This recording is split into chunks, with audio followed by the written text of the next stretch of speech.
Hi guys, I'm Krishna and welcome to Friendless Media's Krishna Talks, and I'm again back with another important video.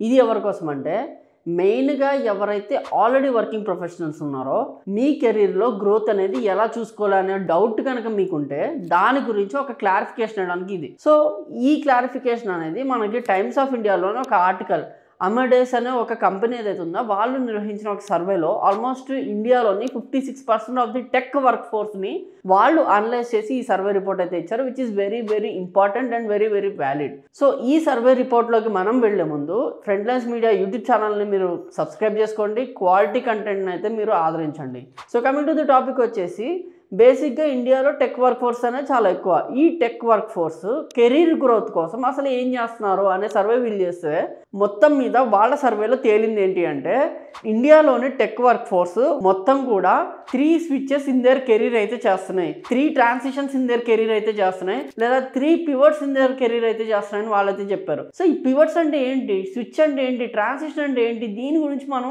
In depth గా తెలుసుకుందాం. So first thing ఏంటి అంటే ఒక career అనేది ఐటీలో start చేసిన తర్వాత మీరు ఇనీషియల్ గా స్టార్ట్ చేసిన డేస్ నుంచి మొత్తం ఓవరాల్ కెరీర్ లో ఒక 3 స్విచెస్ అనేది మ్యాండేటరీగా పెట్టుకుంటే శాలరీ ప్రకారం గ్రోత్ ఉంటుంది, మీ పొజిషన్ ప్రకారం గ్రోత్ ఉంటుంది అని వాళ్ళ సర్వేలో అయితే తేలిందనమాట. మరి ఈ స్విచెస్ ఎప్పుడు చేయాలి అనేది కనుక మనం చూసుకున్నట్లయితే మీరు 2 to 3 ఇయర్స్ తర్వాత అంటే ఒక కంపెనీలో జాయిన్ అయిన 2 లేదా 3 ఇయర్స్ తర్వాత ఫస్ట్ స్విచ్, 6 లేదా 7 ఇయర్స్ తర్వాత సెకండ్ స్విచ్, 12 లేదా 14 ఇయర్స్ తర్వాత థర్డ్ స్విచ్ అనేది చేయాలని కోరుకుంటున్నారు. మరి థర్డ్ స్విచ్ అయిపోయిన తర్వాత ఫోర్త్ స్విచ్ చేయట్లేదా అంటే అది మీ ఓపిక. ఎందుకంటే ఆఫ్టర్ థర్డ్ స్విచ్ ఖచ్చితంగా మీ ఫ్యామిలీ అనేది ఒక సెటిల్డ్ వేకి వచ్చేస్తున్నారు. అంటే మీరు ఎర్నింగ్స్ ప్రకారం వెరీ గుడ్లో ఉంటారు, మీ ఫ్యామిలీకి అంటే మీకు పిల్లలు పుట్టుంటారు, వాళ్ళు చదువుకునే స్టేజ్లో ఒక జాబ్ వదిలేసి ఇంకో కోర్స్ నేర్చుకుని లేకపోతే ఇంకో టెక్నాలజీ నేర్చుకుని ఇంకో కంపెనీలోకి వెళ్ళడం అనేది అంత ఈజీగా జరిగే పని అయితే కాదనమాట. అందుకని 3 స్విచెస్ అయితే చెప్తారు. సో ఇదే కనుక మీరు ఇంప్లిమెంట్ చేసుకున్నట్లయితే ఒకవేళ మీరు ఒక ఐటీ కంపెనీలో కనుక జాయిన్ అయినట్లయితే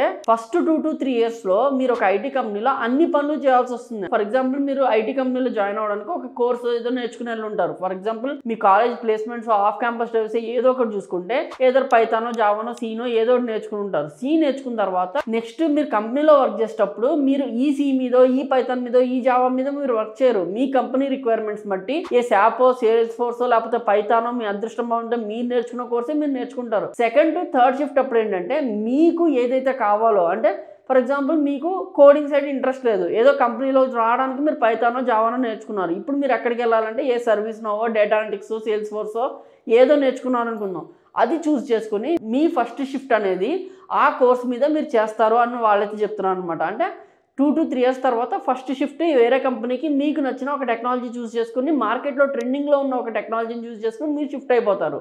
తర్వాత 6 to 7 ఇయర్స్కి ఈ 6 to 7 ఇయర్స్ వచ్చేపాటికి ఏంటంటే 3 ఇయర్స్ అంటే ఫస్ట్ 3 ఇయర్స్ పని చేసి ఉంటారు, మళ్ళీ 3 ఇయర్స్ వచ్చి ఉంటుంది.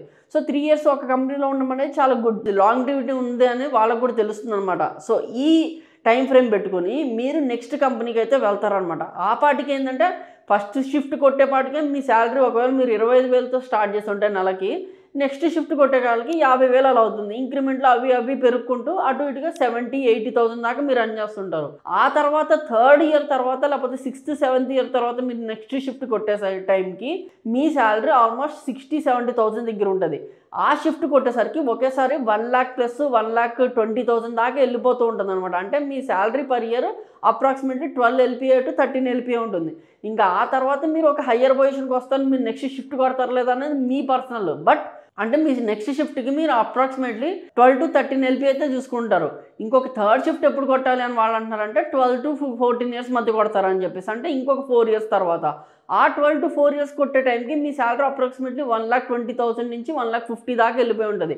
ఆ నెక్స్ట్ స్విచ్ కొట్టే టైంకి అప్రాక్సిమేట్లీ 2 lakhs దగ్గర టచ్ అవుతూ ఉంటుంది. ఐటీలో అనేది ఒక ఎక్స్పీరియన్స్ పర్సన్ మినిమం ఈ స్టెప్స్లోనే వెళ్తుంటాడు అనమాట. స్టార్టింగ్ 25,000 నెలకి, తర్వాత మెల్లిగా ఇంక్రిమెంట్లో చూసుకుంటూ 40, తర్వాత 50 నుంచి 70, తర్వాత 70 నుంచి 1,00,000 నుంచి అలా పైకి వెళ్తూ ఒక స్టాగ్నెంట్ పాయింట్ దగ్గర ఆగిపోతుంది. ఎందుకంటే ట్యాక్స్ కటింగ్స్ అన్నీ కూడా ఒక హయ్యర్ స్లాబ్కి వెళ్ళిన తర్వాత సేమ్ ఉంటాయి కాబట్టి ఇంకా అక్కడికి వాళ్ళు సలబడతారు అనమాట. నెక్స్ట్ షిఫ్ట్ చేయకుండా ఓకే ఆగుదాము, ఫ్యామిలీని చూసుకుందాము, కొత్తగా ఏం నేర్చుకోలేమని చెప్పేసి. సో ఈ రకంగా కెరీర్ ట్రాన్సిషన్ అనేది మీరు చేసుకుంటే మీ కెరీర్ గ్రోత్ అనేది బాగుంటుంది అని చెప్పేసి ఈ టైమ్స్ ఆఫ్ ఇండియా సర్వేలో అయితే చెప్పడం జరిగింది. సో ఒకవేళ మీరు మీ కెరీర్ స్టార్ట్ చేసి ఎలా షిఫ్ట్ అవ్వాలనే డౌట్స్ ఉంటే మీరు కూడా ఈ వీడియోలో చెప్పినట్టు ఫాలో అయితే బెస్ట్ అని నేనైతే అనుకుంటున్నాను అనమాట. సో ఇంకొకసారి రిపీట్ చేస్తున్నాను, ఒకసారి కెరీర్ స్టార్ట్ చేశాక 2 to 3 ఇయర్స్ తర్వాత ఫస్ట్ షిఫ్ట్, 6 to 7 ఇయర్స్ తర్వాత సెకండ్ షిఫ్ట్, 12 to 13 ఇయర్స్ లేకపోతే 14 ఇయర్స్ తర్వాత థర్డ్ షిఫ్ట్ కొడితే మీ కెరీర్ గ్రోత్ హ్యూజ్గా ఉంటుందని చెప్పేసి టైమ్స్ ఆఫ్ ఇండియా సర్వే అయితే చెప్తుంది. సో దీన్ని ఫాలో అవ్వండి. నెక్స్ట్ ఇందులోనే second part of the video ఏంటంటే, మీకు చెప్పినట్టు 1 to 2 ఇయర్స్ తర్వాత మీరు జావాతోనో పైథాన్తో స్టార్ట్ చేసిన తర్వాత ఏది టెక్నాలజీ ట్రెండింగ్లో ఉంటే, ఏది మీకు నచ్చితే, లేకపోతే కోడింగ్ సైడ్ వద్దనుకుంటే మీరు service novo, sales force, DevOps ఏదో ఒకటి నేర్చుకుని షిఫ్ట్ అవుతారు. కానీ సెకండ్ ట్రాన్సిషన్కి మీకు అర్థమైపోయి ఉండదు. ఒక 5 ఏళ్ల క్రితం ఏఏ లేదు, కానీ ఈరోజు ఏఏ ఉంది. నెక్స్ట్ ఏం వస్తుందో తెలియదు. సో ఏ కోర్స్ ట్రెండింగ్లో ఉంటుందో మనకు ఐడియా లేదు. సో నెక్స్ట్ షిఫ్ట్ కొట్టే టైంకి ఆ టైంలో ట్రెండింగ్లో ఉన్న కోర్స్ చూసుకొని షిఫ్ట్ అవుతున్నారంట. ఆ పైన ఏంటంటే ఆల్మోస్ట్ ఒక స్టాగ్నెంట్ పొజిషన్, అంటే ఇంకా అలాగా ఆ రేంజ్ నుంచి ప్రాజెక్ట్ హెడ్ అలాగే వెళ్ళిపోతుంటారు. కాబట్టి మీరు కోర్స్ నేర్చుకోకుండా ఒక టీమ్ని లీడ్ చేయడమో, ఒక మేనేజ్మెంట్ పొజిషన్లోకి వెళ్ళడమో ఇలాంటివి చేయడం అనేది జరుగుతుంది when you go to 12 to 15 years. So ఈ రకంగా మీరు మీ కెరీర్ని ప్లాన్ చేసుకుంటే కెరీర్ గ్రోత్ బాగుంటుంది, డబ్బులు బాగుంటాయి, ఫ్యామిలీ కూడా సుఖంగా ఉంటుంది అనమాట. సో ఎవరికైనా కూడా స్విచ్ ఎలా కొట్టాలి అనే డౌట్ ఉంటే ఈ పాత్ని మీరు కూడా చూస్ చేసుకోవచ్చు, which is very valuable and survey proved అని కూడా అనుకోవచ్చు అనమాట. సో ఈ కంటెంట్ కనుక మీకు నచ్చినట్లయితే మీరు ఫ్రంట్లైన్స్ మీడియా యూట్యూబ్ ఛానల్ని ఫాలో అవ్వండి, సబ్స్క్రైబ్ చేసుకోండి అండ్ సపోర్ట్ క్వాలిటీ కంటెంట్.